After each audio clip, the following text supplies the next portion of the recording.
empezamos.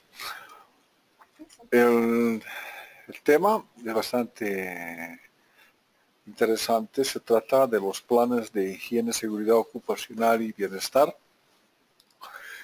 ligados estrictamente al cumplimiento de la normativa vigente. Es más, es uno de los documentos de respaldo que se da o se presenta cuando la autoridad jurisdiccional visita alguna empresa. Tiene su mecanismo propio, como vamos a desarrollar, y viene a ser prácticamente un documento en el que se debe plasmar las necesidades de la adecuación en seguridad y higiene ocupacional de la empresa, tanto en el aspecto legal como en el aspecto técnico. En sí, le vamos a llamar el PH-SOMPA o el Plan de Higiene, Seguridad Ocupacional y Manual de Primeros Auxilios.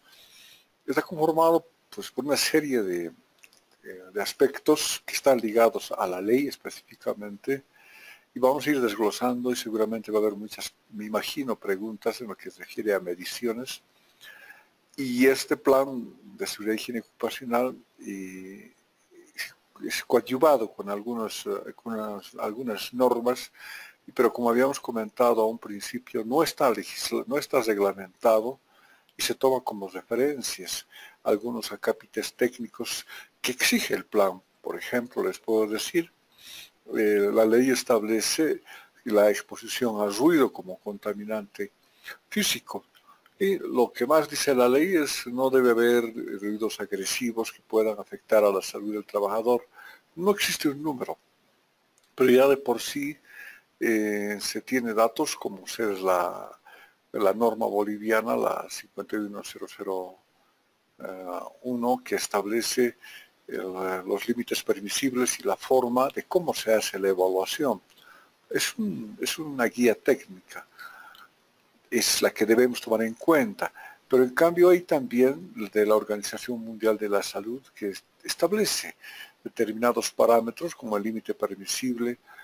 Está la CGIH que tiene su propia metodología y vamos viendo ello y en un momento dado pues vamos a ver cuál tomamos en cuenta. El Plan de Higiene, Seguridad Ocupacional y Manual de Primeros Auxilios es un documento que tiene una característica técnico-legal y el cumplimiento está en relación estricta a la Ley General de Seguridad y Higiene Ocupacional en dos campos fundamentales, en lo que se refiere a higiene y seguridad industrial, al margen de la cuestión de gestión que exige. Todo esto nace el 2001 a través de una resolución ministerial, la 032, donde la Ley de Medio Ambiente, a través de su reglamento, el 2476, establece que uno de los acápites en los anexos de lo que es el reglamento, condiciones de atmosféricas más que todo, establece de que debe existir en toda actividad económica un plan de seguridad y higiene ocupacional, aspectos de seguridad industriales. Entonces nace ahí la necesidad de un plan de seguridad y higiene ocupacional que puede coadyuvar al cumplimiento de la norma y al cumplimiento de las exigencias de medio ambiente. Ustedes han debido notar, por ejemplo, en la construcción, para ejecutar un presupuesto o para realizar un trabajo, lo que les pide medio ambiente, no solamente la construcción, sino cualquier industria, ya de por sí les pide el plan de seguridad y higiene ocupacional, teóricamente hablando, aprobado. Pero se ha notado de que en el tiempo se ha hecho complejo la aprobación de un plan porque tiene muchos parámetros a través de los cuales no se podía otorgar una rapidez en la aprobación de planes y se conforma simplemente con la presentación del plan ante el Ministerio de Trabajo, y esa hoja de ruta es la que valida medio ambiente y procedía a lo que significa la licencia ambiental. Es así que en el marco legal del Plan de Seguridad y Higiene Ocupacional y Manual de Primeros Auxilios está en la Ley General de Seguridad y Higiene Ocupacional. Hemos hablado del Decreto Ley 16998 de 1979. Y esta ley, pues, hemos hablado del objeto de esta ley, Dice, garantizar las condiciones adecuadas, lograr un ambiente desprovisto de riesgos, proteger a las personas y al medio ambiente en general. Tiene ya un marco, un objeto general y en el cual el plan tiene que adecuarse. Y tiene su estricta relación a través del tercer acápite del objeto de la ley, proteger a las personas y al medio ambiente en general. De ahí que nace esa coordinación estrecha con las normas de medio ambiente. Si bien en la Ley General de Seguridad y Higiene Ocupacional, en el artículo 19, inciso 8, establece que la Dirección General de Trabajo es la que debe velar por la aprobación de programas, dice, ¿no? Programas de seguridad y higiene ocupacional aplicados a la actividad que se está realizando. Pero dentro de ese contexto entran en el mecanismo de la aprobación, si bien la Dirección General de Trabajo, Higiene y Seguridad Ocupacional, a través de sus mecanismos, de sus técnicos, realiza la valoración, las cualidades de los documentos que se presentan, estos necesariamente son aprobados por la Dirección General, pasan al viceministerio para el visto bueno y a conocimiento del mismo ministro en muchos casos, pero se queda en el viceministerio que da el visto bueno. Todo ello, ustedes si dan lectura a la Ley General de Seguridad y Higiene Ocupacional, este artículo 19 y 8, en lo que contempla a las funciones de la Dirección General de Higiene y Seguridad Ocupacional, debería solamente ser aprobado de acuerdo a esa ley por la Dirección General, pero por los mecanismos internos que se ha dado de darle seguridad y transparencia, pues participa el Viceministerio de Trabajo y Previsión Social. Ya una vez aclarado por qué nosotros estamos cumpliendo, más que todos los que hacen planes o las empresas que tienen una actividad tienen que hacer un plan de seguridad y higiene ocupacional, es en base a este artículo 19, inciso 8. Cuando nosotros hablamos ya de la preparación de un plan, habíamos hablado también de que la ley tiene un espíritu altamente prevencionista. Sería ideal en un momento dado prevenir el accidente y que no se planteen los accidentes. Pero en base a esa prerrogativa de la prevención de riesgos laborales, es importante señalar que hay que comenzar con una fase inicial o preparatoria para hacer el plan. Después viene una fase operativa o de aplicación y lo fundamental, la fase de sostenibilidad, mantenimiento o continuidad de lo que se ha planteado en el plan y se ha ejecutado. Normalmente en nuestro medio pues nos quedamos en la fase operativa de aplicación porque con el solo hecho de dar algunos medios de prevención o protección contra riesgos ocupacionales, nos conformamos y no existe una sostenibilidad en el tiempo. Ahí viene el aspecto económico. El aspecto económico viene a ser fundamental. Si bien el aspecto económico no es reversible como una inversión en una empresa, el retorno aquí, cuando se aplica un plan, viene a lo que significa la disminución de accidentes o evitar de que existan accidentes, porque ello puede ocasionar una erogación de gastos alta cuando sucede un accidente. Dentro de la fase inicial, estamos hablando de los riesgos laborales, es establecer toda la información disponible que pudiera tener la empresa, que le permita diseñar e implantar el plan de seguridad y higiene ocupacional. Es decir, el análisis de riesgo, dependiendo del método que ustedes asuman, va a llegar a ser lo vital. Ahora, esta fase inicial es cuando ustedes comienzan a hacer el plan de seguridad y higiene ocupacional, preguntarán, ¿dónde está la empresa? El contexto que tiene y qué actividad que realiza o qué producción, ¿no? Cuántos trabajadores, cuántos pisos, qué infraestructura, cuántos metros cuadrados, lo que vamos a ir desarrollando poco a poco. Una información general que le puede ayudar en un momento dado a establecer cómo va a ejecutar o cómo va a aplicar un plan de seguridad higiénica ocupacional en la empresa que ustedes están asesorando. Y en sí, la elaboración y los elementos del plan están necesariamente ligados a lo que es el análisis de riesgo, la organización, las características, la complejidad del trabajo. Ustedes recordarán de que hemos hablado de las condiciones de trabajo, lo que significaba en las condiciones de trabajo la tarea, el medio ambiente de trabajo y la organización propia de la empresa para realizar la actividad que realiza. Entonces, es la información previa. En base a ello, podrán existir aspectos complejos para la identificación del riesgo. Y podemos hacer una descripción de ellos más al detalle desde el momento en que ya de acuerdo a la organización que presenta, ¿qué realiza? O sea, el flujograma de producción, un flow sheet, como le dicen, de cómo se puede manejar la empresa en base a la identificación de riesgos.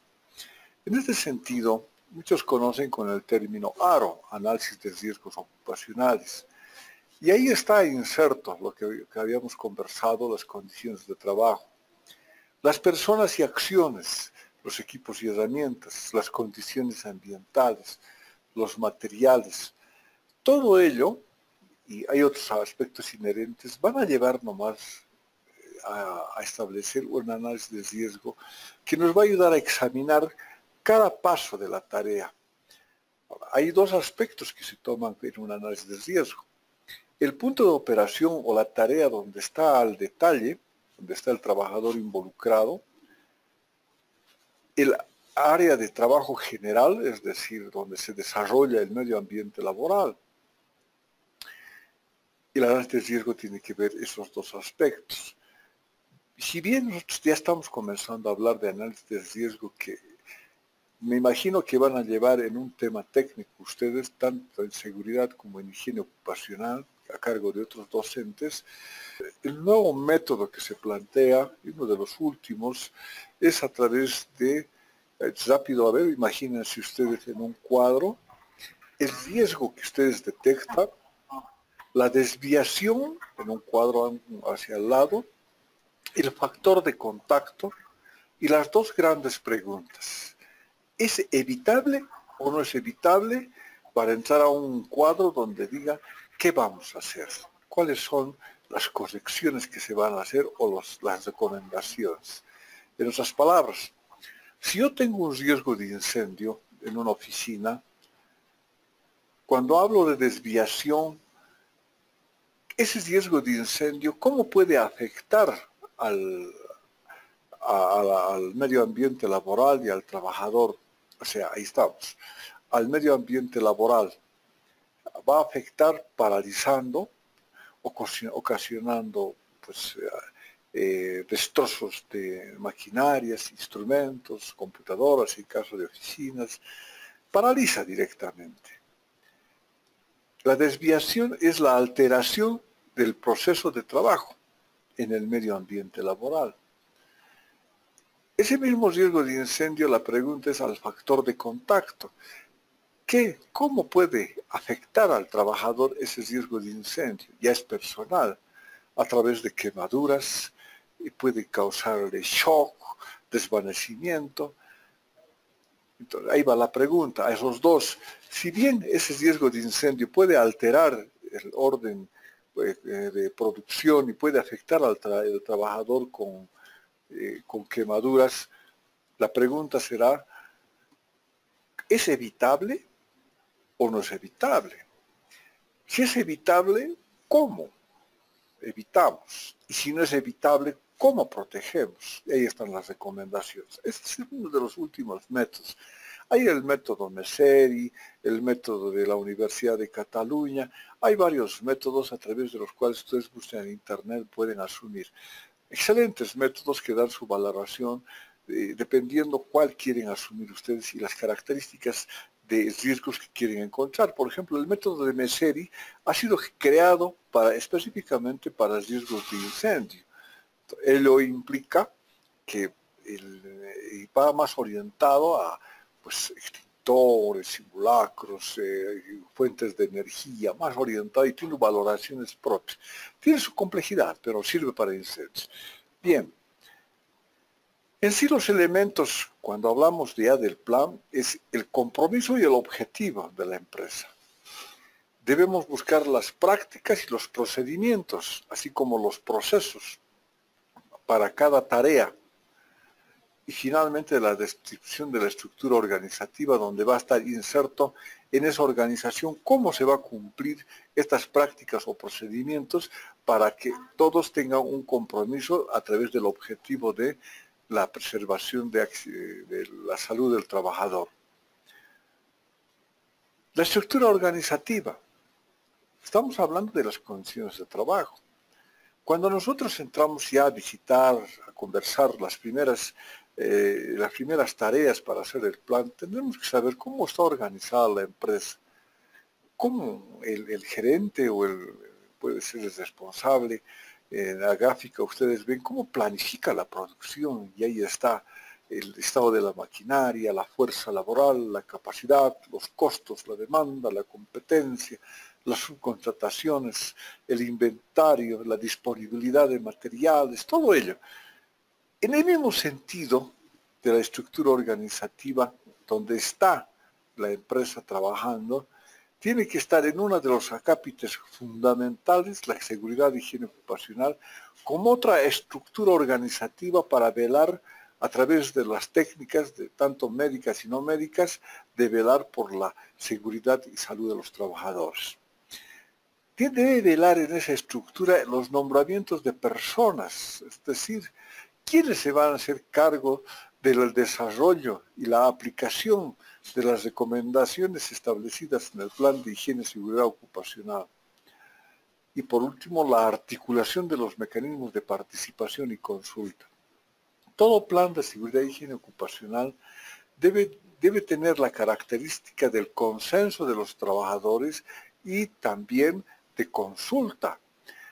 Si bien existe, ahí vamos, el Comité Mixto de Higiene y Seguridad Ocupacional y su concepto es un ente paritario, patronal y de trabajadores, a través de este mecanismo o de este instrumento se pueden realizar políticas empresariales en lo que se refiere a aspectos netamente que se puedan solucionar o directamente proteger. Ejemplo, en ese mecanismo de consulta y participación de trabajadores y empleadores pueden hablar de ropa de trabajo, pueden hablar de las condiciones de seguridad de la estructura, iluminación, de la ventilación, del ruido, de tal vez las guardas de las maquinarias. Entonces, la articulación de los mecanismos de participación es muy importante cuando se habla de la elaboración de un plan de seguridad y higiene ocupacional. ¿Quién hace el plan? El plan lo hace normalmente un especialista o una persona capacitada en seguridad y higiene ocupacional, pero esto está ligado específicamente al responsable legal, al ejecutivo, al empresario, directamente ligado porque ellos son los que en función a la identificación y al descubrimiento de riesgos o algunas falencias que exige la norma, tiene que solucionar y es el que va a dar, disculpe la expresión, la plata, el dinero para poder subsanar. Porque en la inspección de verificación, si no hay, entonces el plan no va a ser aprobado. Este plan es necesariamente documentado y tiene que ser de conocimiento y ahí viene el compromiso del responsable legal o del ejecutivo del empresario del cumplimiento, porque en ese consenso de la identificación de riesgos que puede afectar a la salud de los trabajadores y puede afectar al buen funcionamiento de una empresa o una actividad, pues tiene que aceptar como compromiso el documento para el cumplimiento. Además, puede contar con el asesoramiento de especialistas, es decir, si bien ustedes pueden hacer el plan, van a ver una serie de acápites, pues ahí está, incendios, orden y limpieza, mantenimiento preventivo, ropa de trabajo, por el lado de seguridad industrial, Por el lado de higiene están los contaminantes químicos, físicos, biológicos, pero no se puede abarcar todo. En el caso de seguridad, por ejemplo, se exige de que haya un simulacro o un plan de emergencia. ¿Quién le va a hacer el plan? Puede hacerlo con toda seguridad, eso no quepa la menor duda. Se tiene la documentación que nos puede dar Internet, pero ¿dónde están las peculiaridades cuando se elabora un plan de emergencia, un plan de contingencia contra incendios? Ese es el tema. ¿Cómo prepara en función a las características internas un plan y cómo puede funcionar? De ahí que es importante el asesoramiento de especialistas. Ahora, como les digo, eso serían incendios. ¿O qué pasa si hay contaminantes? Hay un higienista ahí para ver cuál es el nivel de exposición y qué método puede asumir para cuantificar al contaminante, identificar y cuantificar al contaminante. Puede ser de que en cualquier área, higiene, seguridad o medicina del trabajo, el responsable de seguridad y higiene ocupacional no va a poder entrar al aspecto médico, tiene que contratar un especialista en el área para poder tener resultados y poder aplicar un plan. Si ustedes se dan cuenta, ya de por sí hay uno que hace el plan, un especialista, se considera así. Un resumen.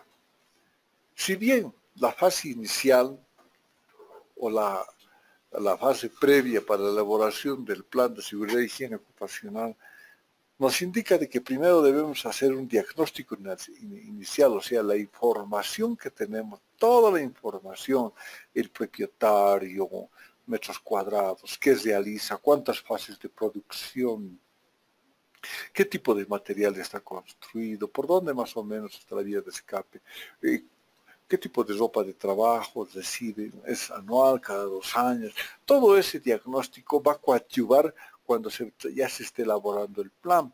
Y hay algunas preguntas, ¿no? La política preventiva y objetivos de la empresa. Por ahí tiene ya su política y lo único que tiene que hacer es adecuar. La organización de nombramiento, lo que habíamos hablado de responsables. Alguien tiene que manejar este tema. Entonces, es importante señalar que en este punto el artículo 42 de la Ley General de Seguridad y Higiene Ocupacional establece de que deben tener su departamento de seguridad ocupacional. Entonces estamos hablando de la política preventiva y objetivos, la organización y lo que les había conversado hace un momento, la participación y consulta con los trabajadores. Bien, la fase operativa. Si bien en la implantación del plan vamos a asumir un método de análisis de riesgo. La evaluación del riesgo nos va a ayudar fundamentalmente a establecer parámetros para subsanar o para corregir los riesgos evitables o no evitables. Debemos hacer una planificación de la actividad preventiva. Debemos programar programación de actividades a desarrollar, qué vamos a hacer y debemos documentar. Pero es importante señalar que el plan de seguridad y higiene ocupacional que se presenta al Ministerio de Trabajo, de acuerdo a su forma de plantear y de revisar, exigen que sea ya implementado, es decir, plan de acción inmediata. No hay términos a futuro. Debería darle flexibilidad, porque la seguridad no es de un día a otro, es un proceso. En la planificación preventiva, en la planificación de la acción preventiva, hablamos de acciones y medidas para eliminar lo que estamos hablando. Vamos a corregir eso. Muy bien, porque en el plan debe estar ya lista la política o lista la acción para el aspecto del control de riesgos evaluados. Estudios específicos. Se refiere, pues puede ser una industria que tiene, por decir algo, solventes orgánicos, entonces habrá que hacer fenoles en orina o directamente creatinina, determinar la creatinina. Y eso puede coadyuvar en algún momento a establecer una política empresarial, porque ya tenemos identificado al riesgo. Sigamos. Los aspectos relacionados a la planificación de la acción preventiva, la formación e información a trabajadores o sus representantes. Cuando se elabora un plan en cumplimiento de lo que es el artículo 6, donde el empleador tiene determinadas obligaciones, es capacitar e instruir sobre lo que está haciendo. Se recopila ello y se debe informar a los trabajadores y a sus representantes para relacionar la elaboración del plan de seguridad y higiene ocupacional. El personal a designar para emergencias, así como para incendios, debe ser previamente calificado, porque cualquiera no lo va a hacer. Entonces debe haber siempre algún mecanismo interno, presentación de documentos, asistencia a seminarios, ¿no? Algún certificado. Es importante. Cuando hablamos nosotros de las medidas de emergencia, estamos más ligados a la cuestión de lo que es la visibilidad con las medidas propias de la emergencia que se plantea. Es decir, una medida de emergencia nos otorga necesariamente una acción preventiva.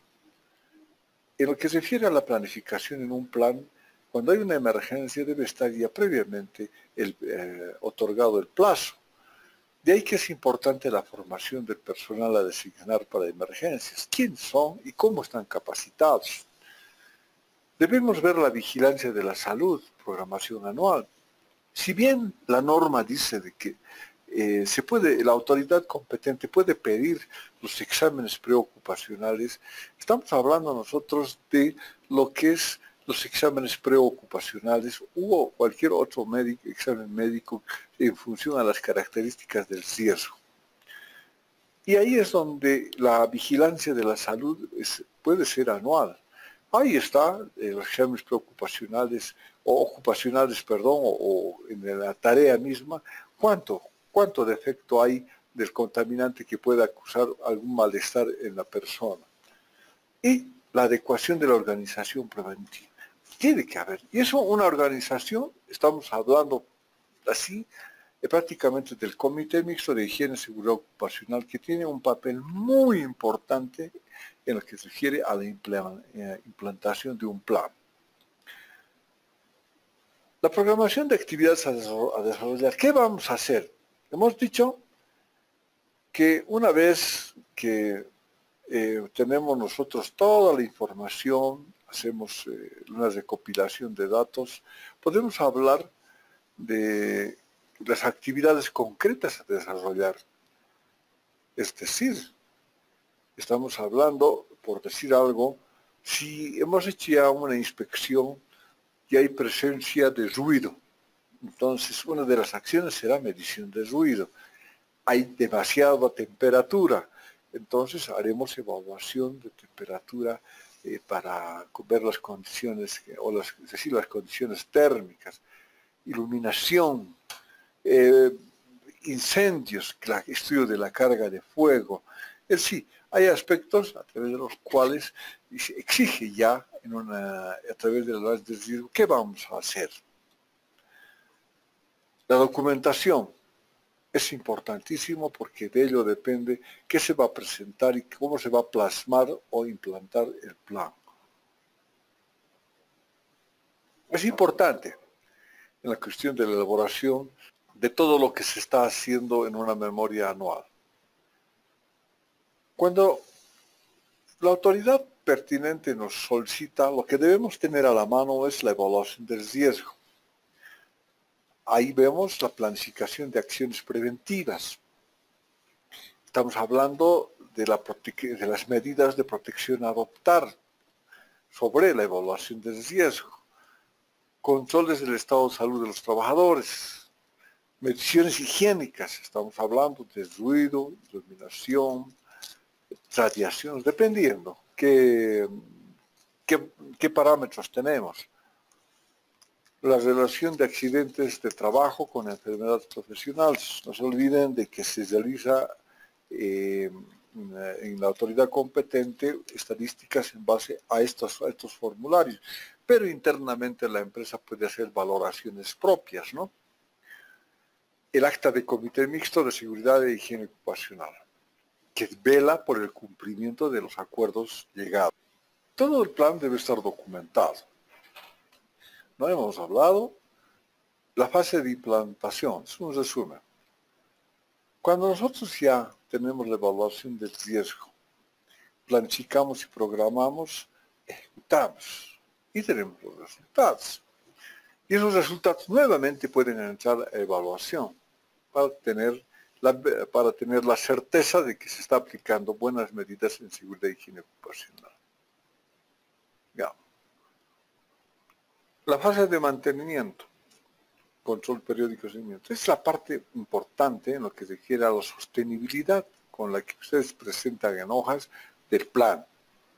Tenemos extintores, ok, deben ser conservados, debidamente señalizados, fácil al alcance de la mano, no debe estar sujeto a manipuleo, ¿no?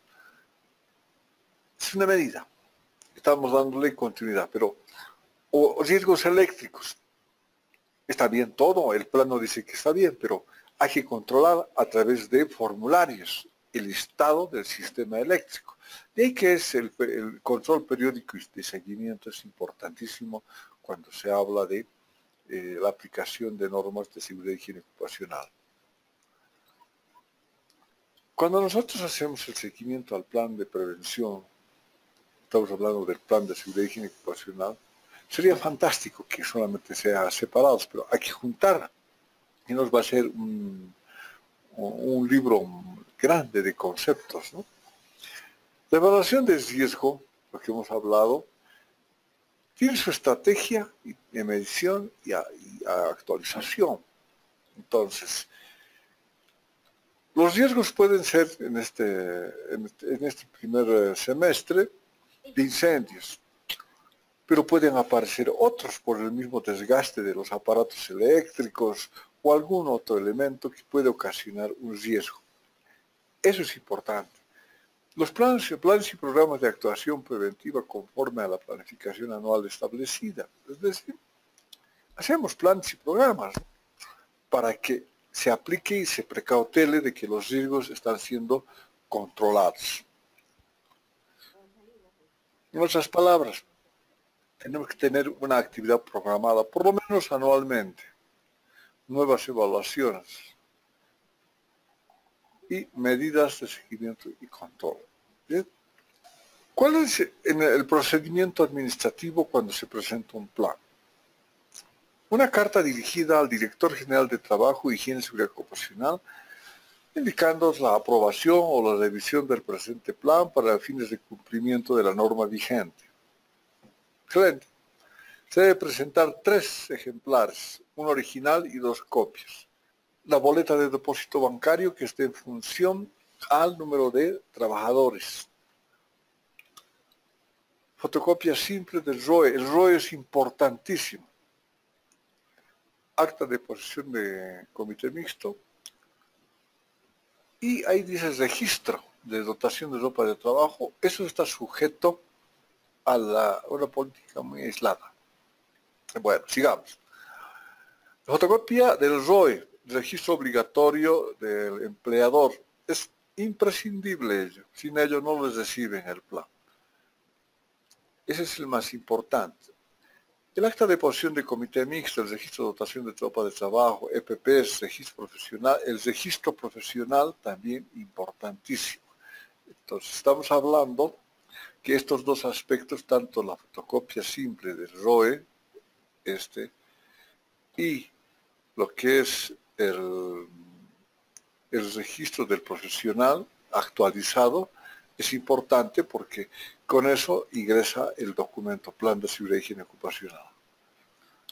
Este informe, posteriormente de los documentos emitidos, hay un informe donde le dicen, hay observaciones o directamente pasa a elaboración de resolución administrativa de aprobación. Pero ahí viene. Si bien entregan ustedes el plan con todos los requisitos exigidos, pasa a la unidad correspondiente y ahí se hace la revisión del plan. Posteriormente, ese documento más el informe del que ha revisado pasa a manos del inspector de la jurisdicción pertinente. Si es La Paz, ok, inspector de La Paz o inspector de Cochabamba. Bueno, ese inspector verifica, una inspección de verificación, si los extremos del plan se han cumplido. De ahí sale un informe. Pero normalmente aquí se asume, en caso de que no haya cumplido directamente, se le devuelve el documento, pero va con sanción. Esa es la forma de enfocar en este momento. La resolución administrativa de aprobación del Plan de Seguridad y Higiene Ocupacional, como les había dicho a un principio, está a cargo de la Directora General de Trabajo, Higiene y Seguridad Ocupacional y con visto bueno del Viceministerio de Trabajo y Empleo. El procedimiento administrativo entra por ventanilla única, pasa a Seguridad Industrial, se revisa, se lo devuelve a la jurisdicción pertinente, a la Jefatura Departamental de Trabajo, para que verifique. Después de eso, una vez que el jefe departamental de trabajo verifica, devuelve a la Dirección General de Trabajo. Ya para la cuestión del trámite administrativo, está aprobado. Posteriormente pasa a visto bueno del Viceministerio de Trabajo y Previsión Social. Pero el tema está en que, si bien el inspector ha determinado el cumplimiento de los parámetros técnicos, es importante que tenga la flexibilidad del inspector, porque puede en algún momento va a haber la pregunta: ¿y cómo cumplo? ¿Cómo hago? Es sencillo, a través de una orientación técnica, ¿no? Digamos. Y comenzamos en sí. ¿Cómo se hace un plan? Razón social de la empresa. Los 3 pericos. Nombre del representante legal, perico, o sea, nombre completo. Número del NIT, actividad principal, ¿qué hace? No el perico, sino es el que está haciendo ya una empresa o está trabajando en sí la empresa. Otras actividades, ¿qué puede hacer? Esto es importante, el domicilio legal y la ciudad. ¿Dónde está el representante legal para poder actuar contra él en caso de incumplimiento de la empresa? Potosí queda en el departamento de Potosí, entonces es parte se tiene su sistema jurisdiccional, Jefatura Departamental de Trabajo, y puede solucionar a través de esa jurisdicción todas las preguntas o salvedades que se tienen. Otra pregunta. Como le pregunta domicilio legal, ¿dónde es? Ciudad, departamento, provincia o zona donde está ubicada la empresa, calle, teléfono, fax, casilla, total de la superficie ocupada y también el área construida para producción y servicio. Puede ser que, como en alguna empresa tiene 10.000 hectáreas y solamente está usando 1/4 de hectárea. Eso verifica el inspector. El número de edificaciones, si va o no va, espero de que les llegue la norma para que podamos discutir un poco más largo. Los datos administrativos, ¿qué se coloca en los datos administrativos, en el plan? Lo primero, número de personal técnico, tiene que colocar. Número de personal administrativo, número de trabajadores fijos, personal eventual y abajo total de trabajadores. ¿Para qué me sirve eso? 1. El comité mixto, arriba de 10 trabajadores, hace comité. La descripción de operaciones. ¿Cuándo ha iniciado sus actividades? ¿Qué tipo de actividad tiene? La fecha de inicio. Número de procesos. Tipo de procesos. Otros, fuera de los procesos que realiza. Y el diagrama de flujo o el flujograma del proceso. Estos son más que todo aspectos administrativos que se ven en el plan. Eso no es tan difícil llenar como la cuestión del número de personal técnico, personal administrativo, todo ello y en función a ello. Es más, cuando hablamos de total de trabajadores, aparte del comité mixto, que arriba de 10 pues tiene que haber comité mixto, si tiene arriba de 20 deberá haber sindicato. Entonces ya de por sí coadyuva al que está haciendo el plan, qué otros requisitos más legalmente tiene que cumplir. Y el plan de higiene. Aquí viene a ser una cuestión bastante larga, bueno, porque viene desde el artículo 58. La estructura del edificio y localidades de trabajo. Establece que cuando cuando se responde a este interrogante que está en la resolución administrativa 038/01, que es lo mismo que está en pantalla, tiene que enunciarse en la estructura del edificio y localidades de trabajo si tiene seguridad, estabilidad, rigidez, si tiene buenas condiciones del medio ambiente laboral, en este caso, para cualquier actividad, para poder trabajar con seguridad. Y es importante señalar que aquí en la estructura del edificio deben adjuntar el plano, porque la ley indica de que debe estar aprobado por la autoridad competente, en este caso los municipios. Normalmente, ¿por qué se pide el plano? Porque el plano implica, dentro de los requisitos que establece el municipio, en el de La Paz, se supone que ha habido estudios de suelos, porque para aprobar un plano tiene que haber estudios de suelos, el contexto, lo que le rodea, la vecindad, algún río o algún otro factor que pueda afectar a la seguridad, estabilidad y rigidez del medio ambiente laboral. Es por eso de que se coloca el comentario sobre la estructura del edificio, el plano e indicar, por decir algo, estoy en el colegio, cualquier colegio, ¿no? Hugo Dávila, tiene 4 plantas. Dentro de estas 4 plantas son de losa, vaciados de losa, paredes de ladrillo, gradas son de cerámica.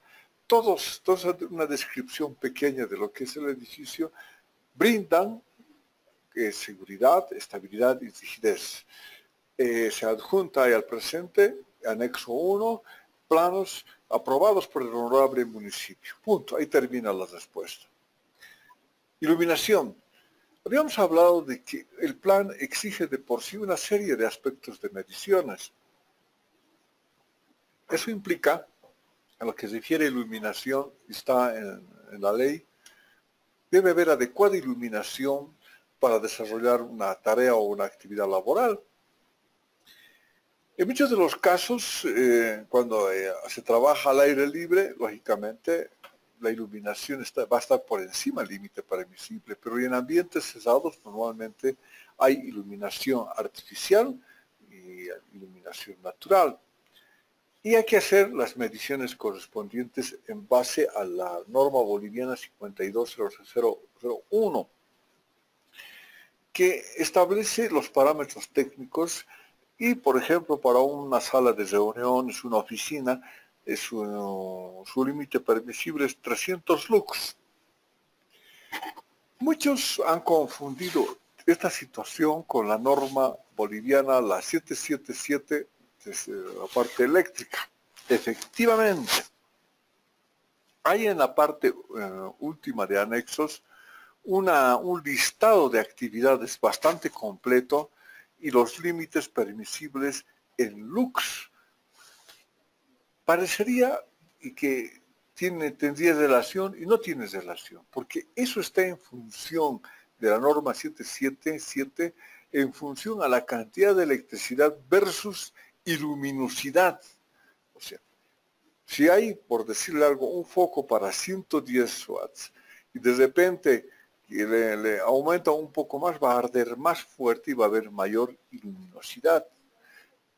Entonces, se refiere a otro campo. En cambio, la otra norma ocupacional de iluminación establece los límites que son aconsejables para realizar una tarea. Ahora, ¿quiénes miden? Miden en este caso, todos los registrados, de acuerdo al artículo 3 de la resolución ministerial 137/85, en el 3, artículo 3 indica que el técnico profesional registrado en el Ministerio de Trabajo, en el Registro Nacional de Profesionales y Técnicos en Seguridad y Higiene Ocupacional, tienen todas las facultades para desarrollar actividades de higiene y seguridad ocupacional. Es decir, pueden medir, ahí está la norma, pueden medir. Ahora hay otras instituciones, laboratorios que pueden hacer. Ahora, el tema de iluminación es una norma boliviana de carácter voluntario. No está relacionado al cumplimiento obligatorio. ¿Por qué significa eso? Que pueden adoptar otro método. No existe una norma nacional de la CGIH, que no va a variar mucho, pero tiene algunos parámetros diferenciados. Bueno, sigamos. Ventilación, otro aspecto. La renovación de aire en un ambiente laboral es vital. Y ahí está, pues, lo que significa cuánto de oxígeno hay. Ahora, cuando hablamos de renovación de aire, es importante señalar la ventilación natural o la forzada. ¿Cuándo se aplica ventilación? ¿Por qué factores? Puede ser por calor, pero la parte fundamental es la presencia de contaminantes en ambiente laboral. Es decir, puede haber tanto polvo, en el caso de una carpintería, tanto polvo que tienen que sacar afuera. No se puede quedar ahí porque ni aún con medidas de protección personal pueden proteger al trabajador del ingreso del polvo hacia el organismo, porque son finísimos los polvos. Entonces, ahí está el tema. Existe algunos parámetros en los que la ventilación, lo que refieran de renovación de aire, nos van a otorgar cuántos tiene que renovarse y está en cualquier literatura van a encontrar esta situación. No existe en Bolivia hasta este momento una entidad que legisle. Vías de acceso y comunicación. Ustedes van a ver la ley, normalmente este acápite está referido a minería, a trabajos subterráneos, más que todo minería. Y habla muy bien de la minería, cómo se debe reaccionar frente a una emergencia en lo que refiere cuando hay vías de acceso y comunicación. Y las vías de escape prácticamente se refiere a lo más normal dentro de la oficina o una planta, están señalizados y tienen un punto de reunión. Pero es para cualquier actividad, fundamentalmente para actividades, en este caso, actividades que están en sistema cerrado, ambientes cerrados. Mientras que la vía y acceso de comunicación, de acuerdo a la ley, establece para minería. Más todo minería, galerías, cuadros, ¿no? Y eso hace de que tenga una especificación para un tipo de actividad. En cambio, vías de escape es más general. La instalación eléctrica, que se debe responder en el mismo sentido. Se dirá, de acuerdo al cumplimiento de la Ley General de Seguridad y Higiene Ocupacional, el sistema eléctrico está en base a la norma boliviana 777, de cuyas características pueden sacar de la misma norma, se desarrolla, ha sido instalado de esa manera. Casi todos, les diré, la parte de instalación eléctrica, y casi todos en La Paz, en edificios como industrias, han asumido esta norma y han sido instalados bajo esa normativa. Bien. Calor y humedad. Es importante señalar que dentro de este contaminante físico, en algunos trabajos existe una exposición, más que todo, a calor. Humedad ni tanto La Paz, porque estamos en un medio seco. Se realizan para ello estudios físicos, la parte de calor y humedad, cuánto es la temperatura en globo, el índice de estrés térmico y cómo está afectando ese nivel al trabajador. Y ahí viene una cuestión que nos preguntamos, ¿no? ¿Qué se debe hacer si hay calor? Dotación de agua, a lo mejor. ¿Qué se debe hacer cuando hace excesivo frío? Entonces hay ambientes adecuados con maquinarias, con estufas, pero si está afuera, o sea, en la calle, ahí tiene que hacer ejercicios para evitar la exposición a niveles de condiciones térmicas dañinos para la salud y seguridad de los trabajadores, ¿no? Los servicios higiénicos.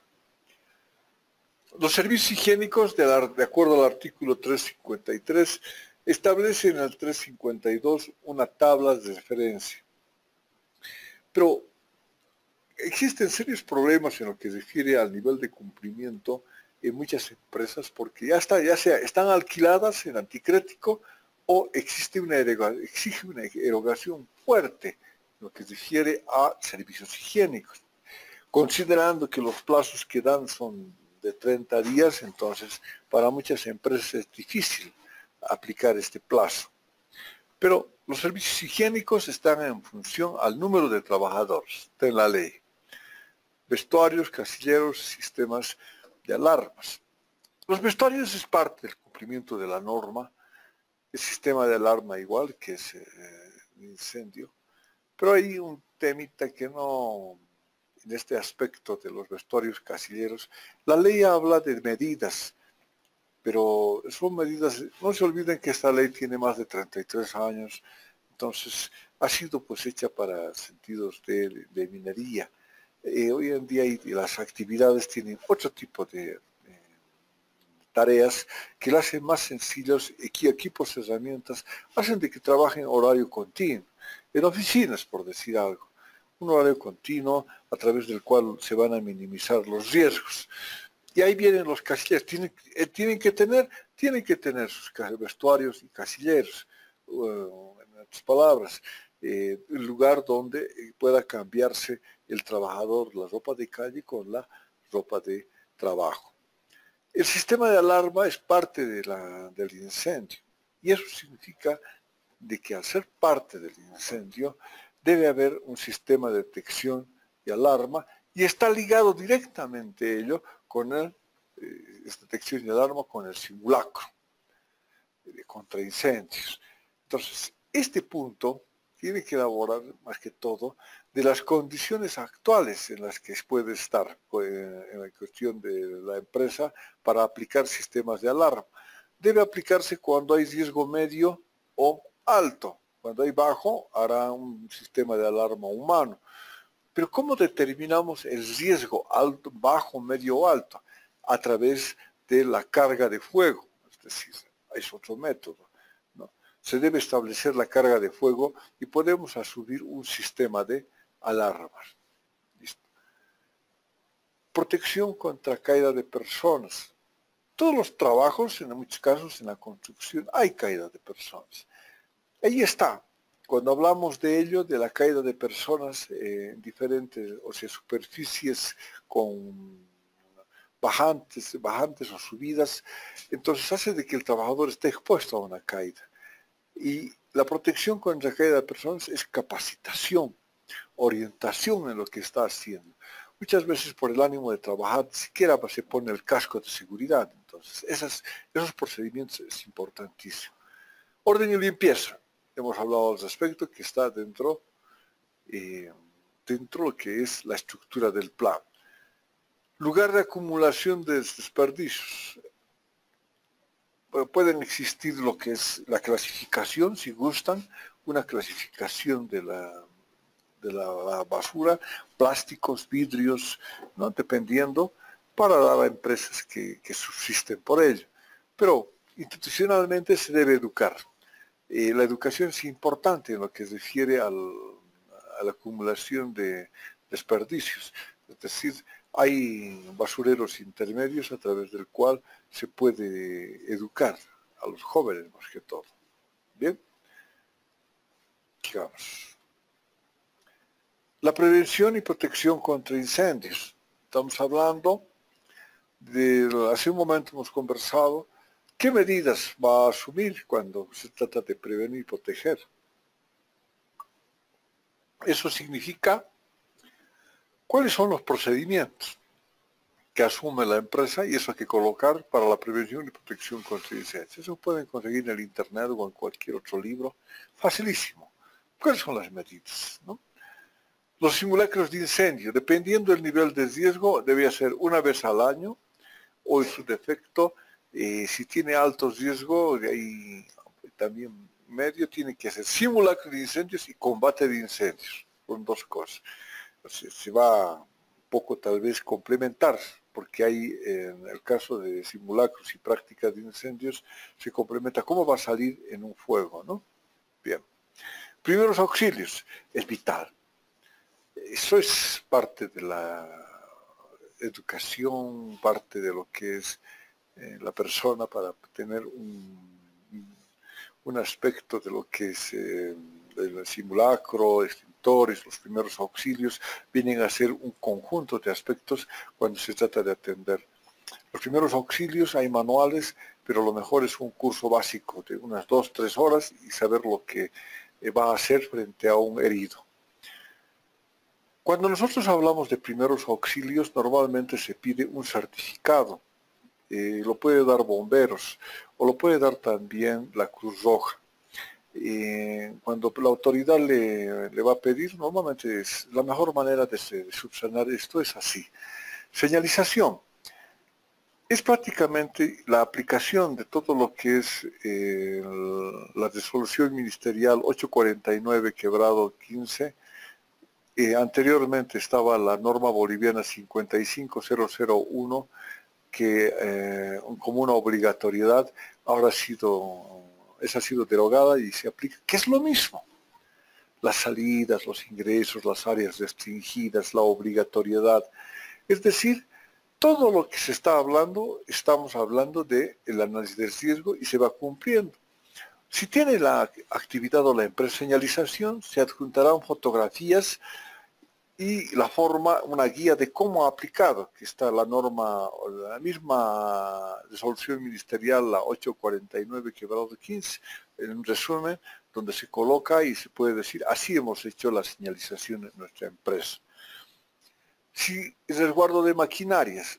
En el caso de que no hubiera maquinarias en la empresa, se colocará no corresponde, pero en el caso de que hubiera resguardos, entonces colocarán las características. Primero, ¿qué tipo de maquinaria? Por decir algo, una compactadora o una esmeriladora. ¿Ya? Y ahí colocarán, esta es la esmeriladora, este es el procedimiento de trabajo y este es su resguardo. Casi todos en la actualidad les comento que vienen ya con su propio sistema de protección o prevención. Pero ya en anteriores épocas no venía con el sistema, había que implementar. Pero pese a ello, ayuda bastante en la nueva tecnología, la señalización, en lo que se refiere al resguardo de maquinarias. Es el pintado fundamentalmente. Puede estar el resguardo, pero si no ve el trabajador, entonces puede haber un contacto. No se olviden que la señalización es importante en las maquinarias, el punto de parada, los resguardos, ¿no? Bien, las sustancias peligrosas y dañinas. Estamos hablando ya prácticamente de higiene ocupacional. Ahí está involucrado en lo que significa el humo, el polvo, las partículas de suspensión, el rocío, ¿no? Entonces, ¿alguna pregunta? Veo ahí. Bueno, las sustancias peligrosas se refiere uno al aspecto higiénico de polvo, humo, fumos. También se refiere a la presencia de ácidos, álcalis o sustancias químicas a través de los cuales por el uso puede afectar a la salud de los trabajadores y al medio ambiente laboral.